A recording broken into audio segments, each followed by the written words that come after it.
कभी सोचा है कि जो सबसे कम बोलते हैं वो अक्सर सबसे ज्यादा समझते हैं, क्योंकि जब जुबान चुप होती है तब समझने की ताकत जागती है।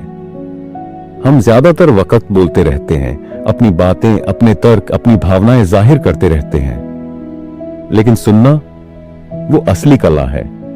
और उससे भी ज्यादा मुश्किल है वो सुनना जो शब्दों में नहीं कहा जाता। लोगों के मन की बात जानना कोई जादू नहीं, ये एक अभ्यास है, एक ऐसी कला जो तभी शुरू होती है जब हम खुद को थोड़ा शांत करना सीखें। आज की इस पूरी बातचीत में हम यही समझेंगे कि कैसे हम दूसरों के दिल और दिमाग में चल रही बातों को बिना पूछे, बिना कहे महसूस कर सकते हैं। हम सबको लगता है कि हम अच्छे श्रोता हैं, पर क्या वाकई ऐसा है? सच तो यह है, जब तक हम बोलते रहते हैं हम सुन नहीं सकते। और अगर सामने वाला भी बोल रहा हो और आप भी, तो ये सिर्फ आवाजों की टक्कर होती है, समझ की नहीं। जैसे एक रेडियो पर दो स्टेशन एक साथ चलने लगे, कुछ भी साफ नहीं सुनाई देता। बिल्कुल वैसे ही जब मन भी लगातार कुछ ना कुछ सोचता रहता है, तो आप सामने वाले की असल बात पकड़ ही नहीं सकते। सिर्फ शब्द सुनाई देंगे, मतलब नहीं। असल सुनना तब शुरू होता है जब आपका अंदर का शोर थोड़ा थम जाता है, जब आप चुप होते हैं, नॉट बस बाहर से बल्कि अंदर से भी। तभी आप लोगों की बात नहीं, उनके भाव सुन पाते हैं। कई बार लोग कुछ और बोलते हैं लेकिन महसूस कुछ और कर रहे होते हैं। अगर आपका मन शांत है तो आप उस फर्क को पहचान सकते हैं। और यही है पहली कड़ी दूसरे के मन को समझने की दिशा में। शांत दिखना आसान है, पर अंदर से शांत होना वो कठिन है। हमारा मन हर वक्त कुछ न कुछ सोचता रहता है।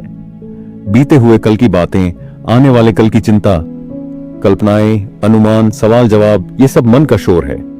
अब सोचो, अगर आपके भीतर इतना हल्ला मचा है तो बाहर किसी की सच्ची बात आप कैसे सुन पाओगे? मन का मौन यानी विचारों की भीड़ से थोड़ा हटकर बैठ जाना। कोई रोक टोक नहीं, कोई प्रतिक्रिया नहीं, बस देखना कि अंदर क्या चल रहा है। शुरुआत में मुश्किल लगेगा, मन बार बार भटकेगा, कुछ याद आएगा, कुछ सोचना शुरू हो जाएगा, पर यही तो अभ्यास है। धीरे धीरे जब आप हर दिन कुछ समय अपने भीतर बैठेंगे तो वो शोर धीमा होने लगेगा। और जैसे जैसे शोर कम होता है, आपका ध्यान बाहर से हटकर भीतर टिकने लगता है। यही वो जगह है जहां से आप दूसरों की भावनाओं को भी साफ साफ महसूस करना शुरू करते हैं। बिना शब्दों के मन का मौन सिर्फ चुप रहना नहीं होता, ये खुद से जुड़ने की शुरुआत होती है। और जब आप खुद को पूरी तरह समझने लगते हैं, तब दूसरों को समझना बहुत आसान हो जाता है। एक फकीर थे, लाओ त्सु। हर सुबह अपने शिष्य के साथ पैदल चला करते। दोनों साथ चलते, मगर बिना कुछ बोले, ना सवाल ना जवाब, बस मौन में चलना। एक दिन शिष्य ने अपने दोस्त को साथ लाने की इजाजत मांगी। लाओ त्सु ने मना नहीं किया। अगली सुबह तीनों साथ निकले। रास्ता सुंदर था, हवा हल्की थी, सूरज बस उगने ही वाला था। तीनों काफी देर तक चलते रहे बिना कोई बात किए। लेकिन फिर वो दोस्त बोला, क्या सुंदर सुबह है, कितना अच्छा मौसम है। लाओ त्सु रुक गए, शिष्य की तरफ देखा और कहा, कल से इसे साथ मत लाना, ये बहुत शोर करता है। शिष्य चौंक गया। गुरुदेव, इसने तो कुछ भी गलत नहीं कहा, बस इतना ही कहा कि सुबह सुंदर है, मौसम अच्छा है, इसमें शोर कैसा? लाओ त्सु मुस्कुराए, कहा, जब मन पूरी तरह शांत होता है तो ये छोटे छोटे वाक्य भी शोर लगते हैं। सुबह सुंदर है, ये हम सब महसूस कर रहे थे।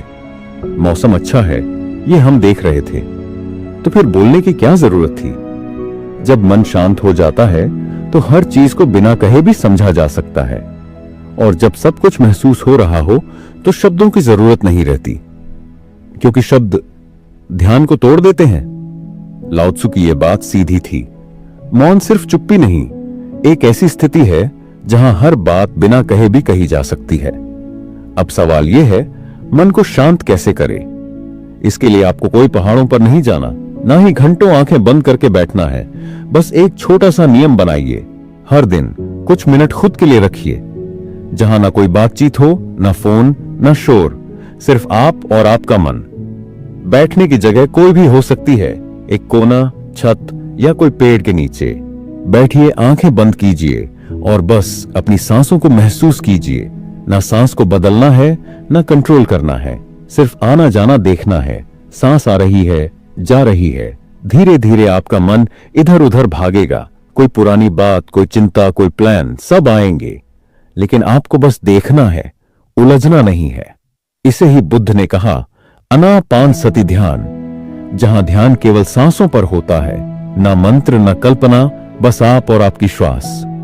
शुरुआत में दिन के 5 से 10 मिनट काफी हैं। धीरे धीरे बढ़ाना चाहें तो कर सकते हैं, मगर जोर जबरदस्ती नहीं। शांति का अभ्यास भी शांति होना चाहिए। कुछ ही हफ्तों में आप महसूस करेंगे मन थोड़ा स्थिर होने लगा है, विचार कम हो रहे हैं, भीतर कुछ हल्का सा शांत सा महसूस हो रहा है। यही पहला इशारा है कि आप अपने मन से जुड़ने लगे हैं। और जब यह कनेक्शन मजबूत होता है तब आप दूसरों के मन की भाषा भी समझने लगते हैं।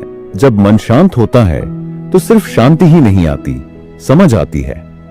आप सिर्फ लोगों की बातें नहीं सुनते, आप उनके कहे के पीछे छिपा सच भी पहचानने लगते हैं। कभी कभी कोई मुस्कुरा रहा होता है लेकिन अंदर से टूट चुका होता है। अगर आपका मन स्थिर है तो आप उस मुस्कान के पीछे का दर्द भी महसूस कर सकते हैं, बिना कुछ पूछे।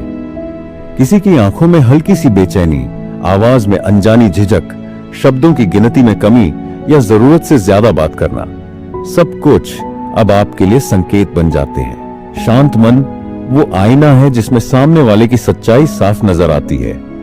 और सबसे बड़ी बात, आप अब भावनाओं में बहते नहीं, आप उन्हें समझते हैं, महसूस करते हैं, मगर खुद को खोते नहीं। इसका मतलब यह नहीं कि आप ठंडे या भावहीन हो गए हैं, बल्कि इसका मतलब है अब आप पूरी तरह जागरूक हो गए हैं। अब कोई आपको झूठ बोलकर बहका नहीं सकता, कोई मीठी बातों से आपको मोड़ नहीं सकता। आपको अब अंदाजा हो जाता है कौन सच्चा है, कौन बस दिखावा कर रहा है। यह कोई जादू नहीं, ये सिर्फ मन की गहराई से सुनने की ताकत है। और ये तभी आता है जब अंदर का शोर थम जाता है। अब आप सोच रहे होंगे कि किसी के मन की बात जान लेने से आखिर फायदा क्या होगा? सुनिए, इसका फायदा हर जगह है। रिश्तों में जब आप सामने वाले की अनकही बातें समझने लगते हो तो लड़ाइयां कम होती हैं, गलतफहमियां मिटने लगती हैं। काम में चाहे क्लाइंट से डील करनी हो या इंटरव्यू देना हो, अगर आप सामने वाले के मन की स्थिति समझ लेते हैं तो आप वही बात कह पाते हैं जो उसे सुननी होती है। कई बार लोग शब्दों से छुपा लेते हैं अपना इरादा, लेकिन हाव भाव, टोन और वाइब सब कुछ कह देते हैं। आप वो पढ़ सकते हो अगर आपका मन शांत है। इससे आपको धोखा खाने से भी बचाव मिलता है। कोई आपको झूठ बोलकर इस्तेमाल नहीं कर सकता, कोई आपके इमोशन से खेल नहीं सकता, क्योंकि आप अब सिर्फ शब्दों पर नहीं, भावनाओं की गहराई पर भरोसा करते हो। ये एक इमोशनल शील्ड बन जाती है आपके लिए, एक सुरक्षा जो नजर नहीं आती लेकिन हर वक्त साथ रहती है। और सबसे बड़ा फायदा, आप खुद के भी और करीब आ जाते हो, अपनी भावनाओं को पहचानते हो, उन्हें नाम देते हो और खुद को बेहतर समझने लगते हो। दूसरे का मन समझना शुरू तो होता है, पर अंत में ये यात्रा आपको खुद तक ले जाती है। अब एक बात सीधी साफ कह दूं, ये सब एक दिन में नहीं होगा, ना ही एक वीडियो देखकर, ना ही एक बार बैठकर ध्यान करने से। मन की बात सुनने की कला समय मांगती है, धैर्य मांगती है। शुरुआत में मन बहुत भागेगा, बैठने जाओगे तो 1000 ख्याल आएंगे, कभी बोरियत लगेगी, कभी लगेगा कुछ हो ही नहीं रहा। पर बस रुकना नहीं है, हर दिन थोड़ा थोड़ा करते रहना है। जैसे कोई बच्चा धीरे धीरे चलना सीखता है, वैसे ही मन भी धीरे धीरे स्थिर होना सीखता है। कुछ हफ्ते लग सकते हैं, कभी कुछ महीने भी, लेकिन एक दिन आप खुद नोटिस करोगे, किसी ने कुछ कहा नहीं, लेकिन तुम जान गए कि वो क्या सोच रहा है। और जब पहली बार ऐसा होगा, तुम समझ जाओगे कि यह अभ्यास बेकार नहीं गया। यही असली ट्रांसफॉर्मेशन है, धीमा लेकिन गहरा। दूसरों के मन की बात जानना कोई जादू नहीं है, कोई शक्ति नहीं, ये एक कला है जो सिखाई नहीं जाती, सीखी जाती है मौन से। जब आप बाहर से नहीं, भीतर से शांत होना सीखते हो तो शब्दों की जरूरत कम पड़ने लगती है, फीलिंग्स साफ होने लगती हैं, लोगों के इरादे पढ़ने आने लगते हैं। कोई कुछ कहे या ना कहे, आप समझ जाते हो। और ये समझ आपकी जिंदगी को बहुत हल्का, बहुत गहरा और बहुत साफ बना देती है। इसलिए अगर आप भी ये समझ पाना चाहते हैं कि सामने वाला क्या सोच रहा है, क्या महसूस कर रहा है, तो शुरुआत खुद से करो। थोड़ा सा मौन, थोड़ा सा अभ्यास, थोड़ा सा समय खुद के लिए, और फिर देखना आपके चारों तरफ जो लोग हैं उनके शोर में छुपी खामोशियां भी आपको सुनाई देने लगेंगी। क्योंकि मन की आवाज उन कानों को सुनाई देती है जो पहले खुद के भीतर सुनना सीख जाते हैं।